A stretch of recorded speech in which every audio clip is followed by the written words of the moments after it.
Okay, sorry about that. Just had to stop it real quick.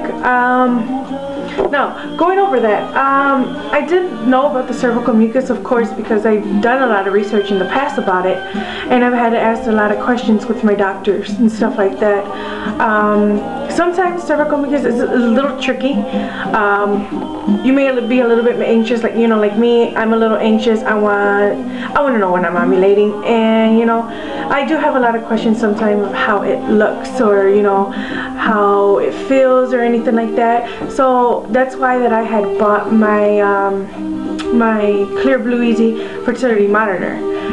Granted, you know, sometimes I don't use it. Like this cycle, I wasn't able to use it due to the fact that this cycle was like completely off, and I think it's just because coming back home already and going through a lot of stuff since I've gotten home, as well as just worrying about my husband. It just kicked me all out of whack. Usually my cycles only last 3 to 4 days, or my Aunt Flo only lasts 3 to 4 days.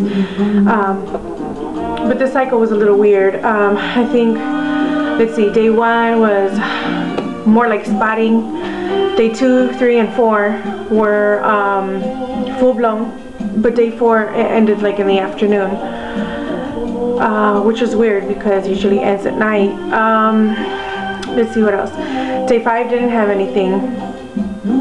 Day 6 midday, I started bleeding again. It wasn't.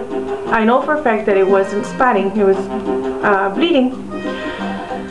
That was day 6. Day 7, day 8, early in the morning, it stopped. And on to day, let's see, day 8, 9, 10, and 11, nothing happened. So, I mean, as of right now, I mean, there's no more bleeding, no spotting, no anything like that. I did notice that I have some cervical mucus present, so I have been checking that. The only thing with that is, it's weird because I usually don't ovulate until my cycles are very long, 30 to, I want to say 35 to 42 days. So I usually am not ovulating until, you know, 20 days, you know, day 20 or day 25th, around there. So it's kind of weird to have it happen this early. So I'm just keeping my fingers crossed, and I'm not underestimating or overestimating anything. Hopefully everything will go good. My husband and I are doing the baby dance every other day, so we're hoping that that's going to help us out in the long run. And doing, like I did say last time, you know, legs up in the air, you know, after some baby dancing. But you know what, anything to help us out a little bit is great, beyond, you know, beyond belief. It is one thing that we're just hoping that this infertility, this trying to conceive vlog will hurry up and turn into a guess what, I'm pregnant vlog, you know, pregnancy vlog. But you know, right now we're just leaving it up to the Lord, praying, asking for everybody's prayers. Everybody that we know, we have asked for the prayers. Most of them are happy that we're trying to conceive again. Others not so much, but you know, the ones that are my solid support, they are praying for us. So I'm just hoping that, you know, not another heartbreak will happen this month, or you know, next month, or anytime soon. I'm hoping that we'll get a positive pregnancy test, and I'll be able to carry the baby the whole term, and be able to see my baby, and you know, stuff like that. My husband starts joking around, saying, "Oh, you know what? I want twins," because twins do run in the family. Twins run in my family and in his family. So we don't know. We might get them, we might not get them. My sisters are twins, but I think somebody in my family is twins, and then it skipped a generation, and my mom got them, or you know, and then his family, it was generation, no generation, generation, generation, no generation, and then we don't know if it's, you know, the next generation, which is our generation, will have them. So we're keeping our fingers crossed. If God wants to send us one, if He wants to send us twins, if He wants us, whatever He wants to send us, for the pregnancy, we're more than happy. We're gonna take it head on. We're gonna love the decision of continuing to try to have a family. So we do hope that it does happen pretty soon.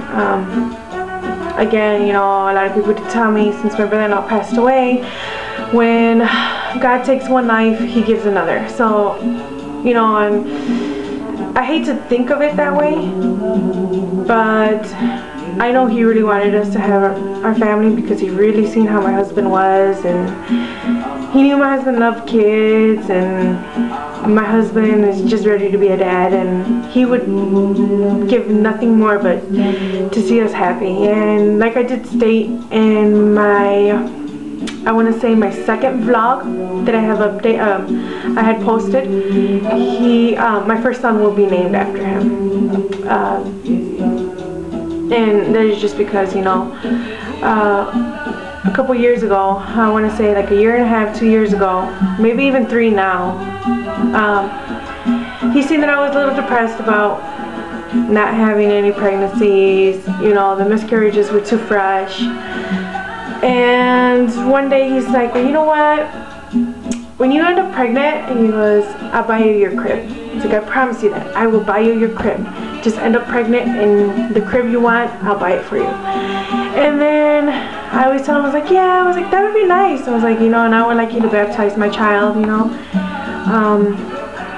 Unfortunately, he's not here to do so, but he did, you know, he did tell me, because he knew I wanted to name my first son after my husband, or, you know, something along the lines of, you know, a real nice name. And he's a beautiful person.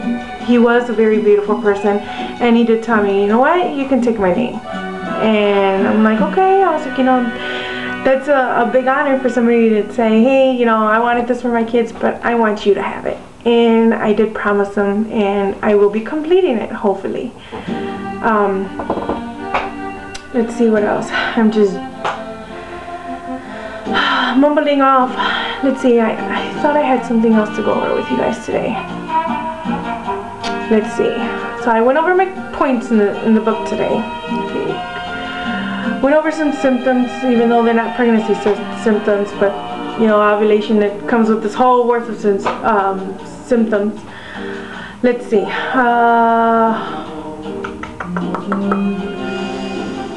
I don't think. Oh, you know what? Let me check my time real quick. Hold on one second.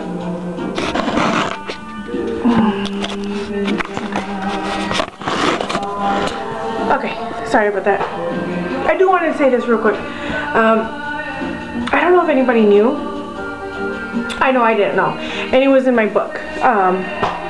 I'm surprised I didn't read it today, or, you know, come over it today. But I did not know that pain relievers do have an effect on your fertility. So if you're taking pain relievers, like ibuprofen, they name a few. I'm gonna go through and look it up, exactly what some of them are, what it contains, and then I'll hopefully post it up, you know, on the side, on the board, or on the information bar.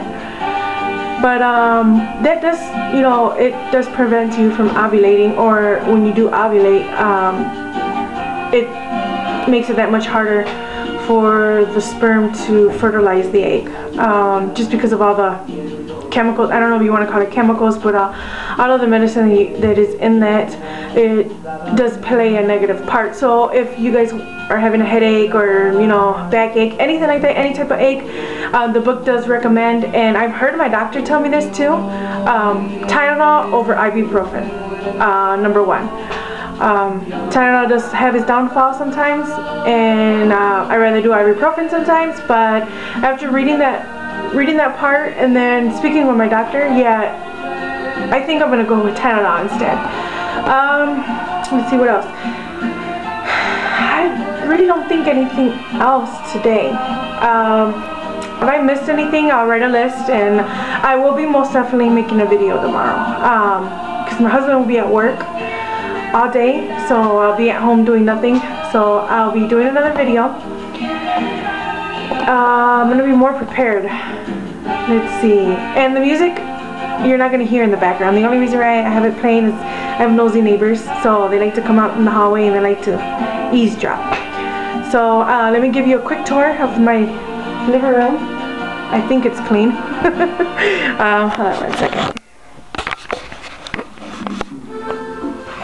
Okay, here's the TV. Okay, you know what? I'm gonna cut this off and I'm gonna do a part 3, just a quick tour.